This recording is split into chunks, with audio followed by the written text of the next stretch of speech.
Chers amis, bonsoir. Très heureux de vous retrouver pour l'une de nos émissions hebdomadaires des lundis, mercredis et vendredis, proposées par le Centre évangélique Voironnais, sur la chaîne YouTube de la Cité de Lumière.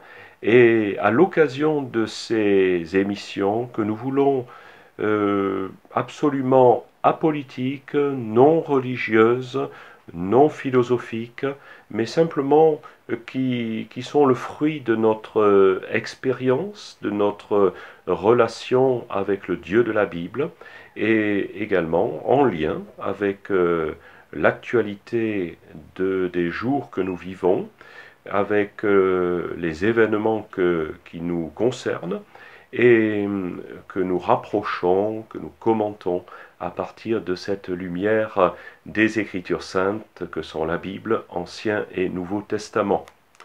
Ce soir, j'ai eu envie de m'arrêter sur une petite réflexion que les uns et les autres nous sommes faites. Nous venons de traverser une période de choix, une période d'élection, élection des conseils municipaux de notre pays, de notre région, de nos villes respectives, un temps de remaniement ministériel.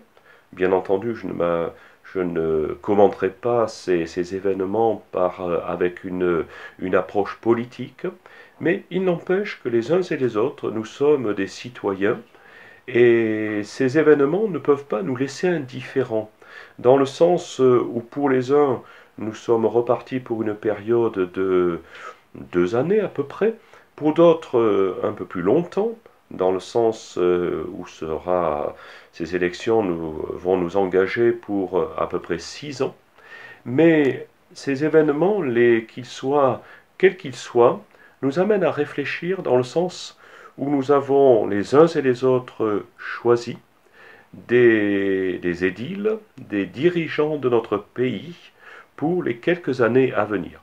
Peut-être allez-vous me dire, moi je n'ai rien choisi puisque je me suis abstenu de voter, mais par défaut vous avez choisi et d'autres ont exprimé votre suffrage à votre place et vous êtes maintenant bien entendu sous, je dirais, la conduite de nouveaux élus depuis quelques jours. Là, lorsque je réfléchis à cela, je pense également que les Écritures, les Saintes Écritures, la Bible, ne sont pas ne sont pas du tout, je dirais, indifférentes au choix de ces gouvernants, au choix de ces dirigeants des divers pays. Et en l'occurrence, il s'agit de notre pays de France, mais lorsque je me promène dans les Écritures, eh bien je vais trouver divers pays qui vont être concernés par divers dirigeants, en général des rois, des empereurs. L'aspect démocratie n'était pas extrêmement courant à l'époque où la Bible a été écrite, mais nous avons malgré tout des choix qui sont présents. Et si vous en êtes d'accord, vous êtes obligé de me suivre d'ailleurs ce soir, nous allons nous diriger vers le livre de Daniel. Daniel est, suivant la façon dont on l'aborde, un prophète, ou alors un homme d'État, et son livre peut être qualifié d'un livre d'Apocalypse, Apocalypse non pas avec la connotation que nous avons l'habitude d'avoir dans notre langage courant de catastrophe, mais Apocalypse signifiant tout simplement révélation. Et le temps de Daniel va être concerné par un roi très important, avec un nom tout à fait à rallonge, que l'on a appris dans le livre d'histoire, le roi Nabucodonosor, excusez-moi, ou Nebuchadnezzar, suivant la façon dont on veut le prononcer. Et ce roi était quelqu'un d'éminemment puissant. Puissant dans le sens où sa domination a concerné quasiment tous les royaumes de ce qu'on appelait le croissant fertile, le Proche-Orient, et même au-delà du Proche-Orient, puisqu'il s'agit également de la Mésopotamie, de la Babylonie. Nabuchodonosor était roi de Babylone.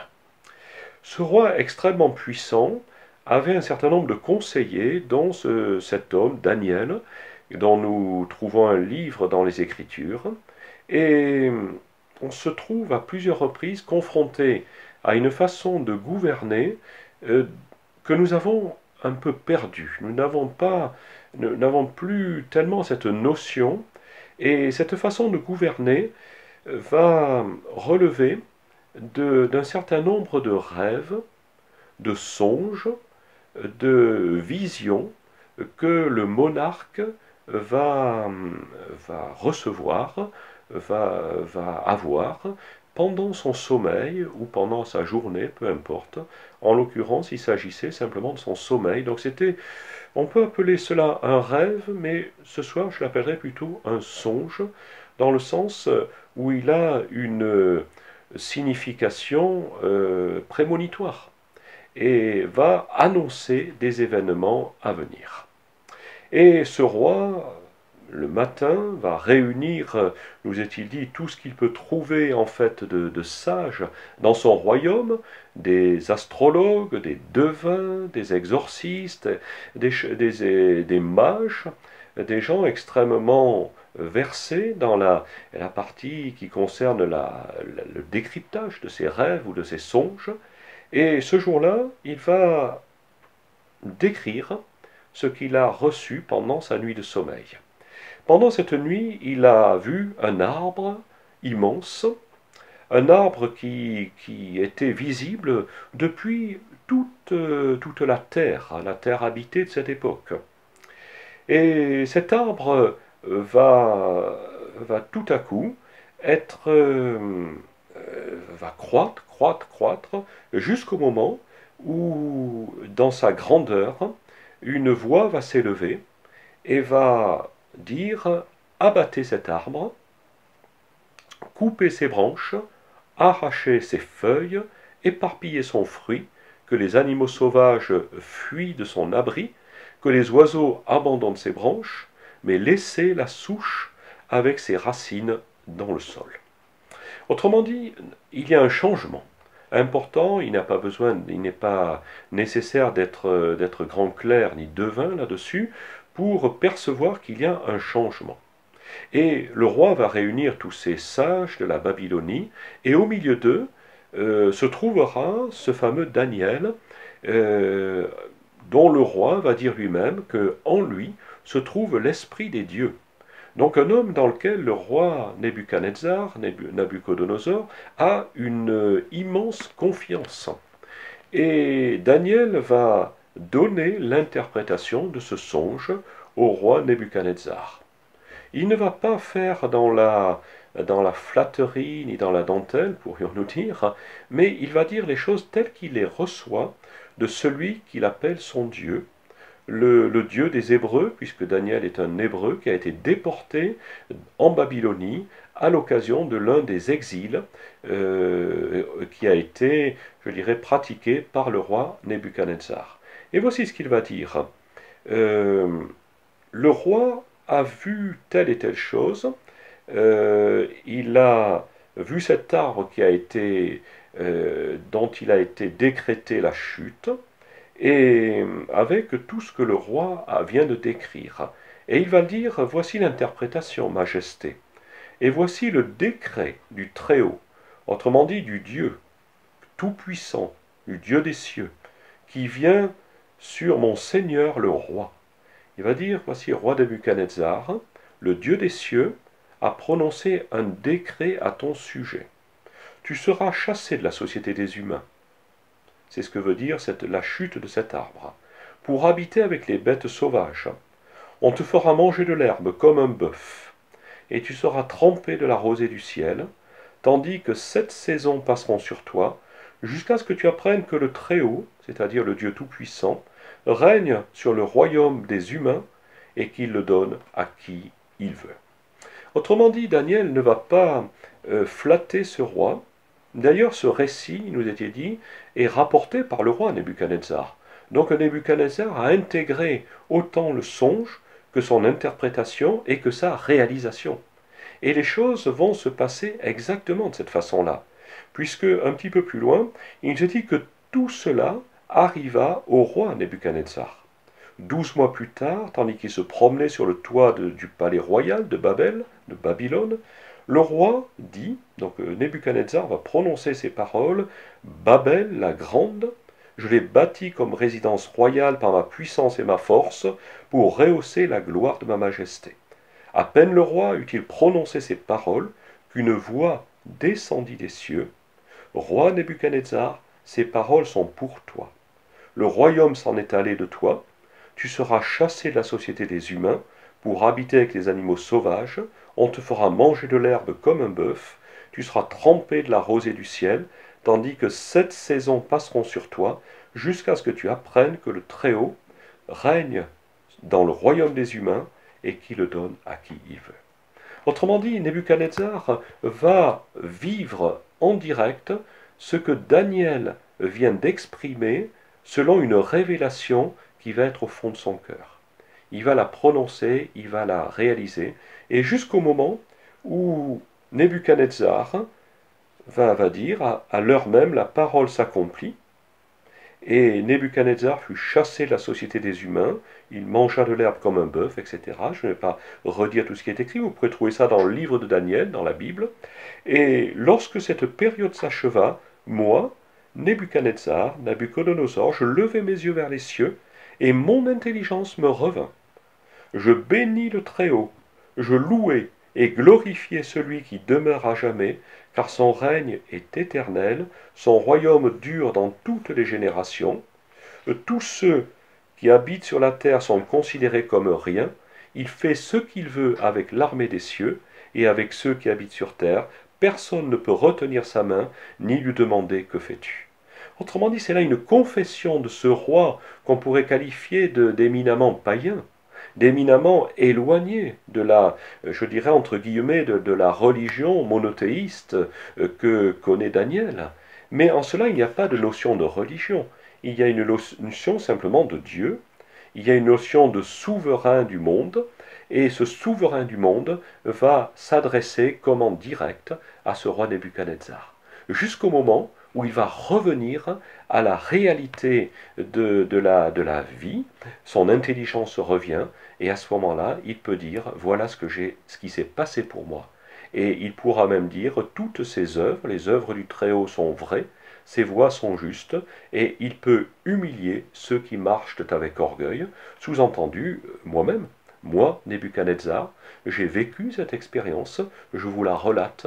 Moi qui étais un souverain, qui est au-dessus de tous les rois de la terre, certainement de cette époque, mais j'ai vécu un temps de mise à l'écart, d'anéantissement, de façon à ce que je connaisse une bonne fois pour toutes et d'une nouvelle façon qui est le Dieu des cieux. Et ce soir, je m'arrête là-dessus. Je vous relate cette histoire que vous ne connaissez peut-être pas, certains la connaissent et diront que c'est une révision, mais je voudrais, avant que nous allions plus loin, eh bien que vous ayez intégré cette chose-là, un songe, Dieu révèle sa pensée, l'interprétation d'un songe par la bouche de Daniel, la réalisation de ce songe d'une façon surnaturelle, et enfin la confession de la part de ce roi immense, extrêmement puissant, Nebuchadnezzar, le roi de Babylone, et la réalisation de quelque chose qui était inattendu pour lui, mais qui s'est réalisé tel que cela avait été annoncé. Je vous laisse quelques instants, je vous propose un intermède musical, comme j'ai l'habitude de le faire semaine après semaine, et l'on se retrouve pour aller un petit peu plus loin dans quelques instants. Ne quittez pas, et je vous retrouve très rapidement. À tout à l'heure. Chers amis, rebonjour. Après ce chant de quelques minutes, eh bien, je reviens vers encore quelques instants vers notre roi Nebuchadnezzar. Donc, vous avez certainement lu l'histoire dans les livres d'histoire, bien entendu.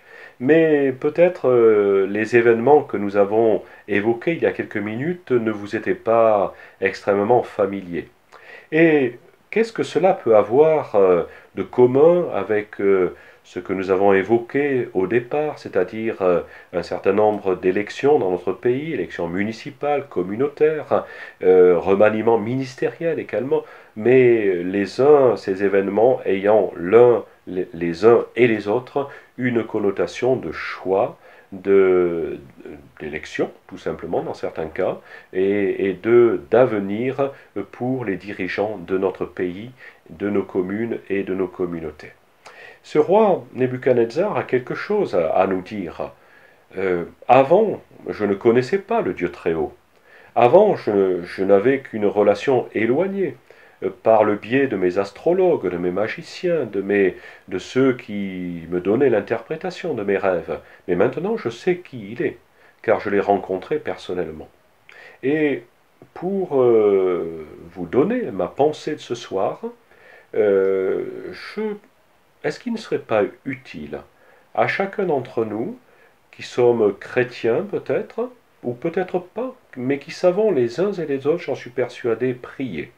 Parce que je reste persuadé que tout homme, toute femme est capable de prier, d'une façon ou d'une autre, de s'adresser à ce que l'on appellera ce soir la divinité, de ce que certains appelleront Dieu, de ce que certains appelleront leur Père céleste, de ce que d'autres appelleront Jésus. Peu importe quelle sera l'appellation, mais le cœur de tout homme, il nous est dit dans la parole de Dieu, a cette composante qu'un sage a appelée la pensée de l'éternité. Et ce soir, je ne peux pas croire que vous qui êtes devant votre écran ne sachez pas comment vous adresser à votre Dieu. À ce Dieu, vous connaissez son existence, vous ne le percevez pas de façon personnelle, mais Nebuchadnezzar non plus ne le connaissait pas de façon personnelle. Par contre, lorsque il va relater ce qui lui est arrivé, il pourra dire maintenant, mon intelligence m'est revenue, et maintenant, moi, Nebuchadnezzar, je loue, j'exalte, je glorifie le roi des cieux. Autrement dit, quelqu'un qu'auparavant, il aurait ignoré l'existence de ce souverain de l'univers, de ce maître du monde. Mais là, il a appris, à son détriment peut-être, puisque la période qu'il vient de traverser n'a pas été glorieuse. Il a dit que 7 saisons sont passées sur lui, ce qui veut dire 4 plus 3, donc pratiquement 2 ans. 2 ans écarté du monde, mais malgré tout, avec le royaume qui lui a été conservé et qu'il a pu retrouver. Il a pu à nouveau rentrer dans son costume de monarque, mais dans des dispositions tout à fait différentes. Et ce soir, excusez-moi, je voudrais vous arrêter là-dessus et vous inviter en toute simplicité, avez-vous pensé peut-être à prier pour votre mère, à demander à ce que votre mère, monsieur ou madame le maire, soit remplie de sagesse pour être à même de conduire nos communes, votre commune, dans la bonne direction. Avez-vous pensé à prier pour nos nouveaux ministres qui viennent d'être choisis? Peut-être certains vont dire, j'ai entendu parler, oh là là, la guerre est déclarée, il y a un problème là-dessus, celui-là on ne l'aime pas, on n'a pas envie qu'il soit à ce poste. Bon, je laisse chacun libre de ses opinions, mais ils sont choisis. Et maintenant, que pouvons-nous faire?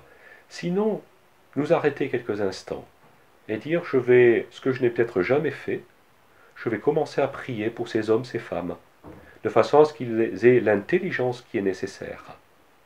Il y avait quelques années auparavant, avant que Daniel n'existe, le peuple hébreu a connu plusieurs épisodes dans son existence. Je vais passer très rapidement. La sortie d'Égypte, vous en avez peut-être entendu parler, je le rappelle, la sortie de l'esclavage, 400 et quelques années d'esclavage, sous la conduite d'un certain Moïse. Il va conduire un immense peuple à travers le désert du Sinaï pour le faire entrer, et ce sera sous la conduite de Josué, dans la terre de Canaan. Et quelques années plus tard, ce peuple duquel on pourrait dire qu'il était sous un régime de théocratie, c'est-à-dire le gouvernement exclusif d'un Dieu, va dire, nous, on veut ressembler au peuple qui nous entoure et avoir à notre tête un roi. À cette époque-là, le dirigeant de ce pays était bien entendu Dieu, je viens de dire à l'instant, mais également un certain prophète du nom de Samuel. Et Samuel va vivre ça d'une façon douloureuse, disant, mais ce peuple me rejette. Ils n'ont plus envie que je sois leur conseiller. Ils n'ont plus envie de venir vers moi pour que je règle leurs difficultés. Mais cet homme qui avait la connaissance et l'intimité de Dieu va recevoir cette parole de Dieu qui va lui dire, mais ce n'est pas toi qu'ils rejettent. Toi, effectivement, ils veulent te mettre un peu dans le fossé. Mais avant toute chose, c'est moi, l'Éternel, Dieu, le Seigneur, le Maître du monde qu'ils rejettent. Et ne t'afflige pas, donne-leur un roi, selon leur demande. Et Samuel va choisir un roi du nom de Saül, et va le mettre à la tête de ce peuple, en disant, je vais vous dire quel va être le droit de ce roi. Samuel ne va pas simplement poser un roi sur le trône et dire débrouillez-vous avec lui, mais dire voici quel sera le droit de ce roi. Et Samuel va rajouter à ce que le peuple hébreu avait déjà dans ses, je dirais, dans ses textes, dans ses décrets, etc., il va rajouter un certain nombre de consignes qu'il appellera le droit du roi, à la tête du peuple. Et ainsi, le roi Saül sera intronisé. Ce ne sera pas vraiment une réussite, allons-nous dire, mais les choses vont changer. Ce qui veut dire, c'est que Dieu n'est pas contre le fait d'avoir à la tête de notre pays des dirigeants. Certains pourraient dire, moi je suis chrétien, je me revendique du Dieu des cieux, du Maître du monde, je ne connais personne d'autre comme autorité. Ce serait tout à fait hasardeux, faux, prétentieux, et je ne m'inscris pas du tout dans cette façon de penser. Bien au contraire, je respecte les autorités de mon pays, je respecte les autorités de ma commune, de ma communauté d'agglomération, et ce soir, je vous dis que je bénis ces hommes et ces femmes, que je prie pour eux, de façon à ce que leurs décisions soient intelligentes, sages, et contribuent au bien-être des uns et des autres. D'ailleurs, c'est ce que dira un peu plus loin, et bien longtemps après, l'apôtre Paul, dans une lettre qu'il adressera à un certain Timothée, et il va dire la chose suivante, en priorité, je conseille que l'on fasse des requêtes, des prières, des intercessions, c'est fort une intercession, des remerciements pour tous les êtres humains, et, virgule, pour les rois. Bon, nous n'avons plus de rois en France, pour tous ceux qui sont haut placés, nous avons ce genre de personnes, nous avons un président de la République, un premier ministre, un gouvernement, afin que nous puissions mener une vie calme et paisible, en toute piété, et étant intègre dans tous les domaines. Voilà une belle parole qui nous amène à nous arrêter et à considérer que à notre tête, à la tête de la France, il n'y a pas le roi Nebuchadnezzar, loin s'en faut, mais il y a des hommes politiques qui sont là, que nous avons élus, plus ou moins, moins ou plus, mais qui par l'intermédiaire, je dirais, de notre suffrage, sont arrivés à des postes de commandement, de direction de notre pays. Et le prophète Samuel, dont on a parlé, qui a mis en place le roi Saül, eh bien, ne s'est pas trompé du tout là-dessus, et il a simplement dit, eh bien, ce roi, il agira de telle et telle manière, mais moi-même, moi, prophète Samuel, qui ai conduit je dirais, votre nation pendant toutes ces années, jamais je n'arrêterai de prier pour vous, pour votre roi, de façon à ce que le destin, l'avenir de votre nation s'accomplissent dans de bonnes conditions. Et ce soir, je trouve que c'est extrêmement enthousiasmant. Vous allez dire, mais qu'est-ce que peut bien faire la modeste prière d'un habitant de la planète, de la région dans laquelle nous sommes ou d'une autre région? Eh bien, je dirais que détrompez-vous. Il y a un autre texte biblique qui va dire que la prière du juste a une grande efficacité. Votre prière a une grande efficacité. Est-ce que votre mère n'a pas besoin de cela? Je me souviens très bien, il y a quelques années, nous avons malheureusement connu des attentats dans notre pays, des attentats qui ont concerné le Bataclan. Et il y a eu une prise de conscience de plusieurs, et par rapport à une prise de conscience certainement dans la crainte. Et je me souviens que dans ma commune, je ne vais pas citer son nom, eh bien j'ai eu un dilemme, dans le sens où le maire avait projeté deux dépôts de gerbes en l'honneur des victimes de cette catastrophe du Bataclan. L'une le vendredi soir, l'autre le samedi matin, à deux endroits différents de la commune. Et le vendredi soir, il se trouve que nous avions projeté dans notre communauté, notre église, un temps de prière pour les familles endeuillées à l'occasion de cette catastrophe du Bataclan. Et en même temps que ce dépôt de gerbes était proposé dans notre commune par le maire de la commune. Et je me suis dit, que vais-je faire?